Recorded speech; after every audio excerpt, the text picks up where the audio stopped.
आज हम सीखेंगे घूर्णन सममिति।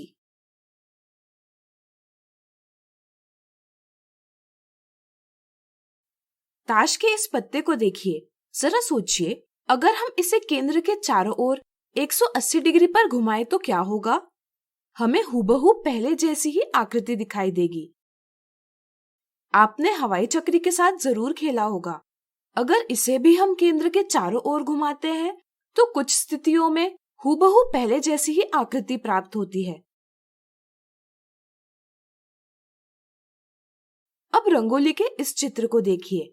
अगर हम इसे भी केंद्र के चारों ओर घुमाएं तो हमें कुछ स्थितियों में हूबहू पहले जैसी आकृति प्राप्त होती है। इसी तरह कई ऐसे आकार हैं जिन्हें घुमाने पर हमें पहले जैसी ही आकृति दिखाई देती है। हम कहते हैं कि ऐसी आकृतियों में घूर्णन सममिति है, यानी रोटेशनल सिमेट्री है। आज हम घूर्णन सममिति की समझ बनाएंगे। इस आकृति को देखिए, यह 4 पंखुड़ियों वाले फूल की आकृति है। हम इसे इस प्रकार केंद्र के चारों ओर घुमा सकते हैं। जब कोई वस्तु घूमती है तो हम कहते हैं कि वह घूर्णन यानी रोटेशन कर रही है। घूर्णन करने से इस आकृति के माप या आकार में कोई भी परिवर्तन नहीं हो रहा।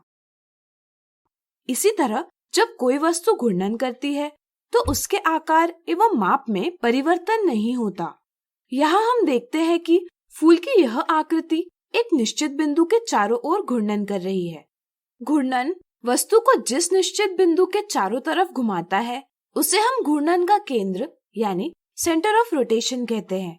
जैसे यहाँ हम इस आकृति के घूर्णन के केंद्र को इस प्रकार दर्शाएंगे। कोई भी आकृति 2 दिशाओं में घूर्णन कर सकती है। जब आकृति घड़ी की सुइयों की दिशा में घूर्णन करती है तो हम कहते हैं वह दक्षिणावर्त घूर्णन यानी क्लॉकवाइज रोटेशन कर रही है। इसी तरह जब आकृति घड़ी की सुइयों की विपरीत दिशा में घूर्णन करती है तब हम कहते हैं कि वह वामावर्त घूर्णन यानी एंटी क्लॉकवाइज रोटेशन कर रही है। यह आवश्यक नहीं कि वस्तु हमेशा पूरा चक्कर लगाते हुए यानी कि 360 डिग्री के कोण में ही घूर्णन करे, बल्कि हम इसे किसी कोण के लिए भी घुमा सकते हैं। जैसे हम इसे 1/4 चक्कर के लिए घुमाएंगे। 1/4 चक्कर के दौरान आकृति 90 डिग्री के कोण से घूर्णन करती है। इसी तरह अगर आकृति को आधे चक्कर के लिए घुमाया जाए तो आकृति 180 डिग्री के कोण का घूर्णन करती है। इस प्रकार घूर्णन के दौरान घूमे गए कोण को हम घूर्णन कोण यानी एंगल ऑफ रोटेशन कहते हैं। अब इस आकृति को देखिए। मान लीजिए आकृति की यह प्रारंभिक स्थिति है। पंखुड़ियों को पहचानने के लिए हम इस पंखुड़ी पर एक छोटा सा चिन्ह बनाएंगे। मान लीजिए यह आकृति घूर्णन केंद्र के परित यानी चारों ओर 90 डिग्री का घूर्णन करती है। ऐसी स्थिति में हम देखते हैं कि आकृति पहले जैसी ही है।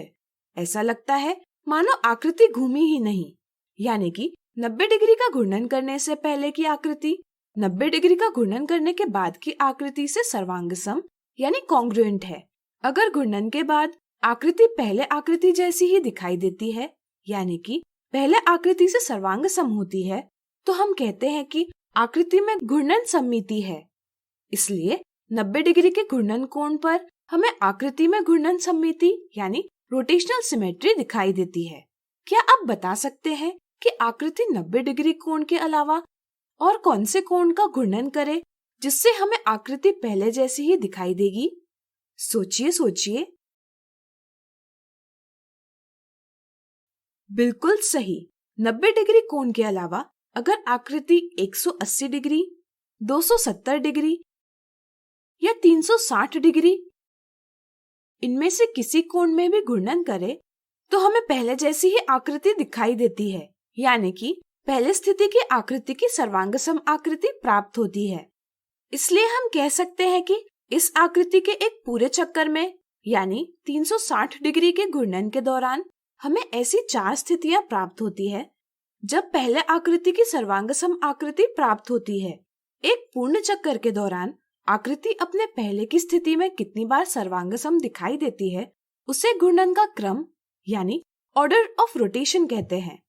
चूंकि यहाँ एक पूर्ण चक्कर में आकृति अपने पहले स्थिति में 4 बार सर्वांगसम दिखाई देती है, इसलिए हम कह सकते हैं कि इस आकृति में क्रम 4 यानी ऑर्डर 4 की घूर्णन सममिति है।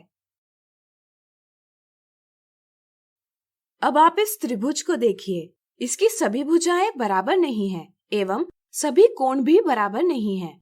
क्या इस त्रिभुज में घूर्णन सममिति है? सोचिए। चलिए हम बताते हैं। जब हम इस त्रिभुज को 360 डिग्री यानी पूर्ण चक्कर के लिए घुमाते हैं, केवल उसी स्थिति में हमें इस त्रिभुज का सर्वांगसम त्रिभुज प्राप्त होता है। हम कह सकते हैं कि इस त्रिभुज में क्रम 1 यानी ऑर्डर 1 की घूर्णन सममिति है।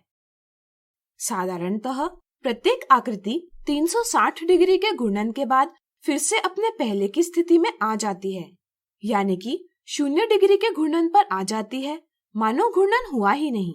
इसलिए प्रत्येक आकृति में क्रम 1 की घूर्णन सममिति होती है। उम्मीद है अब आपको घूर्णन सममिति की अच्छी समझ बन गई होगी। आज हमने सीखा घूर्णन सममिति। अगले वीडियो में हम देखेंगे इससे संबंधित कुछ उदाहरण।